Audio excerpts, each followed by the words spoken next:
Hello students, कक्षा 11 के भूगोल विषय की ऑनलाइन क्लासेस में आपका स्वागत है।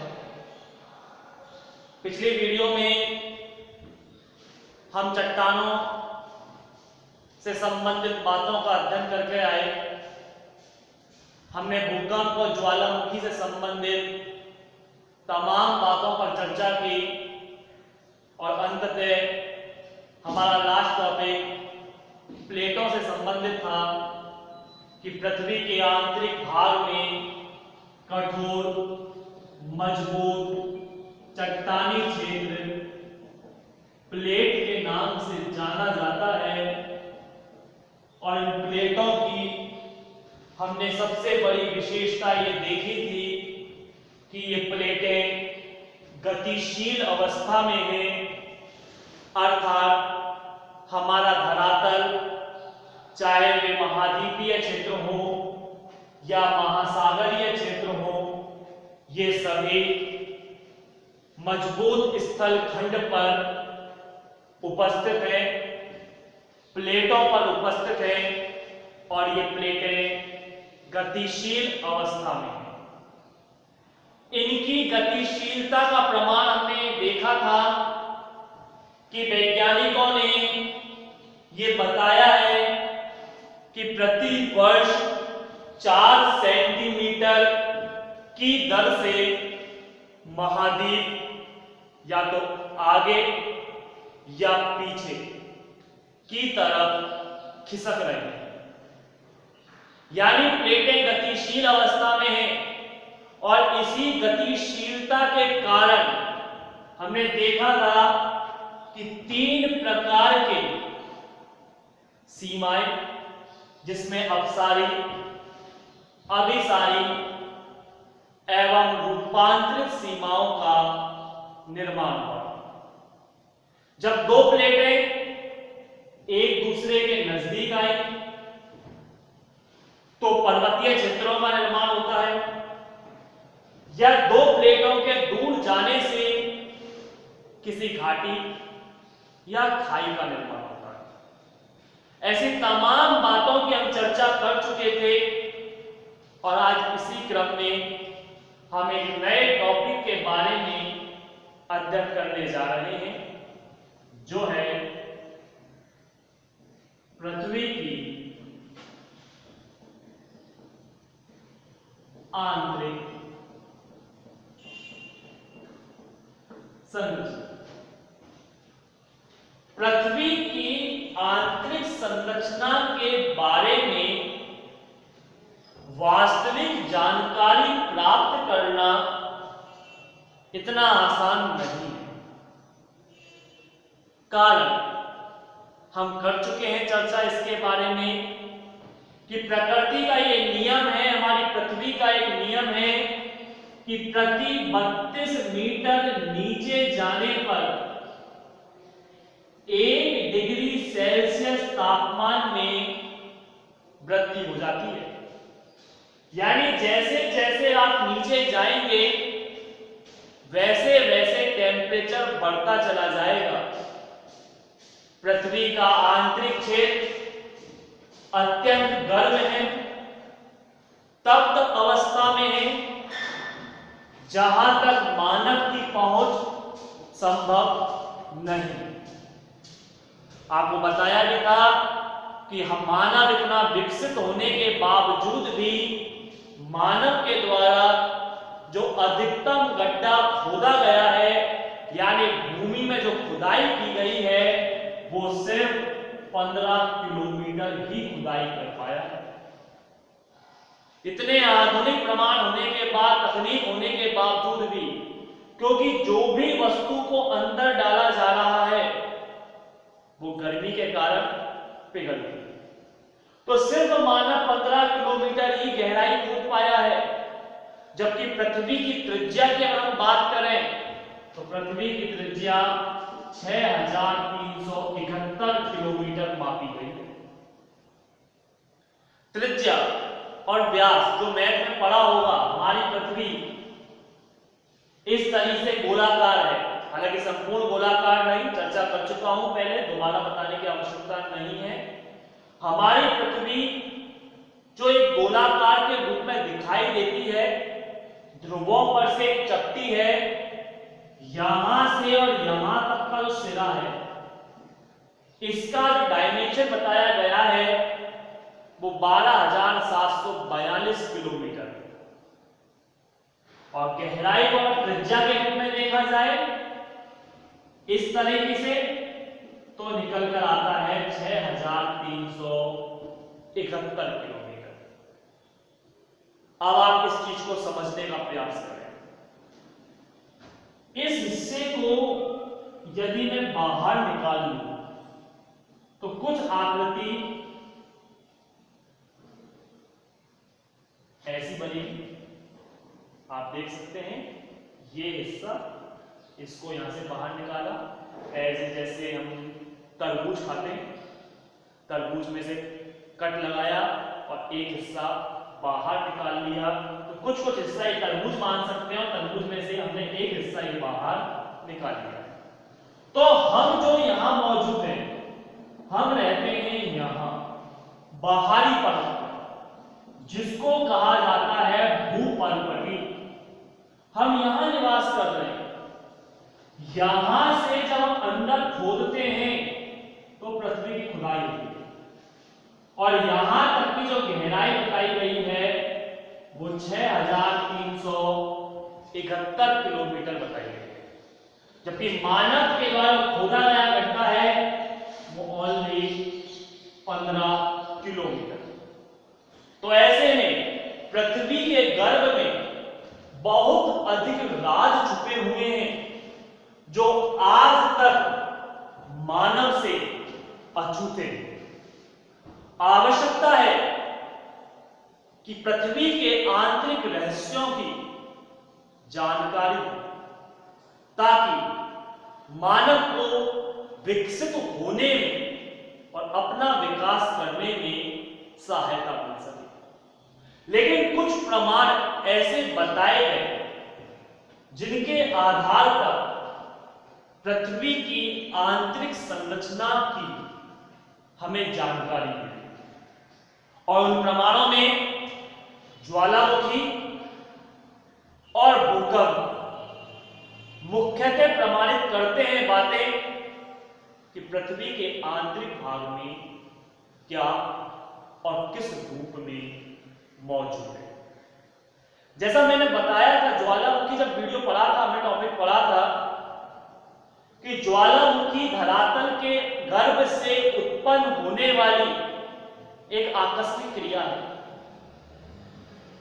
जिसके माध्यम से तप्त लावा जब तक अंदर है तब तक मैग्मा, और बाहर आने पर लावा, यानी तरल और गैसीय पदार्थ बाहर निकलते हैं।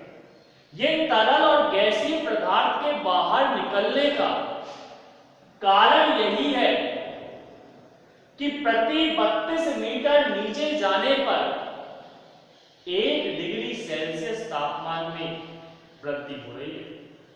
तो अगर 6,371 किलोमीटर गए नीचे, या तो मीटर की बात हो रही है, अगर किलोमीटर नीचे गए तो टेम्परेचर कितना अधिक हो सकता है, हम इस बात का अनुमान लगा सकते हैं। तो ऐसी स्थिति में जब ज्वालामुखी का विस्फोट होता है और अंदर से अंगारे बाहर निकलते हैं, तो वे अपने साथ विभिन्न प्रकार के रहस्यों को भी खोलते हैं। तो ज्वालामुखी और भूकंप ऐसे प्रमाण हैं जो बताते हैं कि पृथ्वी के गर्भ में क्या मौजूद है और किस रूप में मौजूद है। इन्हीं प्रमाणों के आधार पर हमारे वैज्ञानिकों ने पृथ्वी की आंतरिक संरचना को मुख्यतः 3 भागों में बांटा, जिसमें क्रस्ट, मेंटल और क्रोर 3 परतें बताई। पृथ्वी की आंतरिक संरचना को प्याज के माफिक हम समझ सकते हैं। कि जिस तरह से प्याज में परतें हटती चली जाती हैं एक के बाद एक, प्याज कुछ और नहीं, प्याज परतों का एक समूह है। आप प्याज का छिलका छीलिए, हल्का सा कट लगाइए और परतों पे परतें उतारते चले जाइए, प्याज की परतें उतरती चली जाएंगी। हमारी पृथ्वी की आंतरिक संरचना भी ऐसी है, चट्टानों की परतें बनी हुई हैं, शैलें जमी हुई हैं, शैलों को हटाते चले जाइए, एक के बाद एक परत निकलती चली जाएगी। तो इसी आधार पर पृथ्वी की आंतरिक संरचना को 3 परतों में बांटा है, क्रस्ट, मेंटल और क्रोर, जिसको हिंदी में अगर कहें क्रस्ट मतलब भूपर्पटी,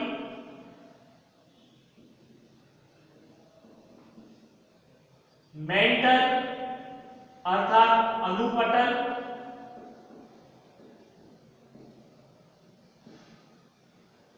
और अंतिम हिस्सा आता है क्रोर।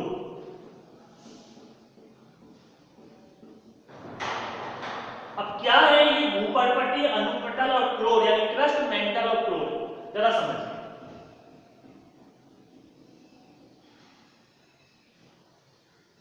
यह आकृति हमने देखी थी, पृथ्वी की गहराई की आकृति, इस प्रकार से समझ सकते हैं। एज ए आइसक्रीम भी आती है, सॉफ्टी भी आती है, कुछ इसी तरह से होती है। तो ये पृथ्वी का एक हिस्सा हमने निकाला, 1/4 हिस्सा है ये, इस प्रकार से पृथ्वी है, इसका 1/4 हिस्सा ये आ जाता है सामने, ये हाफ हिस्सा है, ये 3/4 और ये फुल। तो इस प्रकार से हमने एक हिस्सा बाहर निकाला है। आइए भूपर्पटी और क्रस्ट की बात करें सबसे पहले।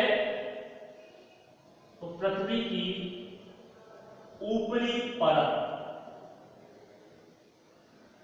क्रस्ट कहलाती है, जो 5 किलोमीटर से 30 किलोमीटर गहरी हो सकती है अलग अलग क्षेत्रों में, क्योंकि अलग अलग धरातल के अलग अलग हिस्से हैं। कहीं पर ऊंचे ऊंचे पर्वत हैं, पठार हैं, कहीं पर समतल मैदान है और कहीं पर गहरी घाटियां हैं। तो इस आधार पर ये 5 किलोमीटर से लेकर 30 किलोमीटर गहरी हो सकती है, जिसे भूपर्पटी कहा जाता है। इसके बाद सेकंड हिस्सा अनुपटल या मेंटल का आता है, जो 2 भागों में बटा हुआ है, एक ऊपरी मेंटल और दूसरा निचला मेंटल, अर्थात ऊपरी अनुपटल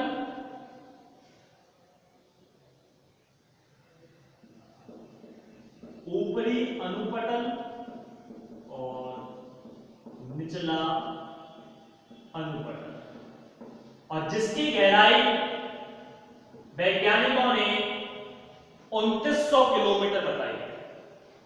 30 किलोमीटर तक भूपर्पटी हो गई, जिसको क्रस्ट कह सकते हैं। उसके बाद अनुपटल, जो 2 भागों में बांटा है, ऊपरी मेंटल और निचला मेंटल, जिसकी गहराई लगभग 2900 किलोमीटर, और उसके बाद आता है क्रस्ट, और क्रस्ट को भी 2 भागों में बांटा गया है, एक बाहरी क्रोर क्रस्ट नहीं, क्रोर, बाहरी क्रोर, और दूसरा लास्ट आता है आंतरिक क्रोर, जिसकी गहराई 6371 किलोमीटर आंकी गई। तो ये 3 प्रकार की परतें बताई गई वैज्ञानिकों के द्वारा आंतरिक संरचना में, जिसको क्रस्ट, मेंटल और क्रोर के नाम से जाना जाता है, जहां ऊपरी भाग यानी क्रस्ट ठोस चट्टानों से मजबूत बना हुआ है, यानी यहां पर ठोस चट्टानों की अधिकता है। तो वहीं लास्ट आंतरिक क्रोर की यदि बात करें तो द्रव अवस्था में यह मौजूद है। लेकिन एक बात विशेष ध्यान ये रखें, जहां क्रस्ट के अंतर्गत हल्के तत्वों की प्रधानता है, तो क्रोर के अंतर्गत भारी तत्वों की प्रधानता है। क्रोर के अंतर्गत लोहे के जैसे तत्वों की प्रधानता है, तो वहीं क्रस्ट के अंतर्गत सिलिका, एल्यूमिनियम जैसे हल्के तत्व मौजूद हैं। इससे संबंधित एक वैज्ञानिक एडवर्ड स्वेस ने इसका वर्गीकरण भी किया और एडवर्ड स्वेस ने इसका वर्गीकरण 3 रूपों में किया, लेकिन परतों के नाम बदल दिए।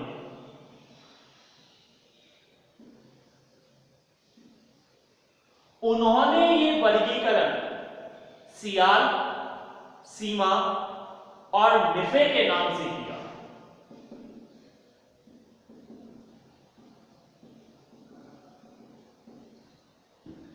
सियाल, सीमा और निफे, ये सियाल, सीमा, निफे कुछ और नहीं, सिर्फ पाई जाने वाली धातुओं के नामों को जोड़कर बनाया गया एक समूह है। जैसे सियाल, 2 शब्द निकलते हैं इसमें से, Si प्लस Al। Si अर्थात सिलिका और Al एल्यूमिनियम। साइंस में आपने पढ़ा होगा, पूरी टेबल आती है, तमाम तत्वों का जो बाहरी समूह है नाम दिया जाता है, जैसे hydrogen, helium, lithium, beryllium, boron, carbon. इसमें आपने देखा होगा हाइड्रोजन का H है, हीलियम का Hi है, लिथियम का Li। इस प्रकार सबके अलग अलग तत्वों के नाम दिए जाते हैं। उसी तरह से सिलिका को Si और एल्यूमिनियम को Al इसका प्रतीक चिन्ह है और दोनों को मिलकर बनता है सियाल। यानी पृथ्वी की जो बाहरी परत है वो सियाल यानी सिलिका और एल्यूमिनियम से बनी। वहीं दूसरा नाम दिया एडवर्ड स्वेस ने सीमा। Si वही सिलिका और Na यानी मैग्नीशियम। अब यहां आप मुझसे एक बात कह सकते हैं कि सर मैग्नीशियम का प्रतीक चिन्ह तो Mg होता है, Na नहीं होता। बिल्कुल, मैग्नीशियम का प्रतीक चिन्ह Mg होता है, लेकिन सीमा उस शब्द को एक बनाने के लिए, एक सार्थक शब्द बनाने के लिए Ma का इस्तेमाल किया, क्योंकि अगर Na की जगह Mg का इस्तेमाल होता तो एक सार्थक शब्द नहीं निकल पाएगा। सिमट, साइमन, कुछ ऐसा शब्द नहीं निकल पा रहा है। एक सार्थक शब्द बनाने के लिए एडवर्ड स्वेस ने Mg की जगह Na शब्द का प्रयोग किया और बना सीमा, अर्थात सिलिका और मैग्नीशियम। अर्थात एडवर्ड स्वेस के मुताबिक जहां क्रस्ट के अंतर्गत सिलिका और एल्यूमिनियम की प्रधानता है, तो मेंटल यानी अनुपटल के अंतर्गत सिलिका और मैग्नीशियम जैसे तत्वों की प्रधानता। वहीं स्वेस महोदय ने एक और वर्गीकरण किया, वो था निफे। Ni plus Fe। Ni निकल और Fe फेरम। इन्होंने कहा था कि आंतरिक और बाह्य क्रोड है, यानी पृथ्वी की बिल्कुल लास्ट जो परत है, क्रोड जिसको कहा जाता है, वो भारी तत्व निकल और फेरम से बने। तो इस आधार पर स्वेस महोदय ने 3 प्रकार का वर्गीकरण किया, सियाल, सीमा और निफे। जहां सियाल में सिलिका और एल्यूमिनियम, सीमा में सिलिका और मैग्नीशियम और निफे में निकल और फेरम जैसे तत्वों की प्रधानता है। तो ये पृथ्वी की आंतरिक संरचना का कुछ सामान्य परिचय हुआ। इससे संबंधित अन्य बातों की चर्चा हम आगामी वीडियो में करेंगे। तब तक के लिए देखते रहिए आपकी अपनी ऑनलाइन क्लासेस। धन्यवाद।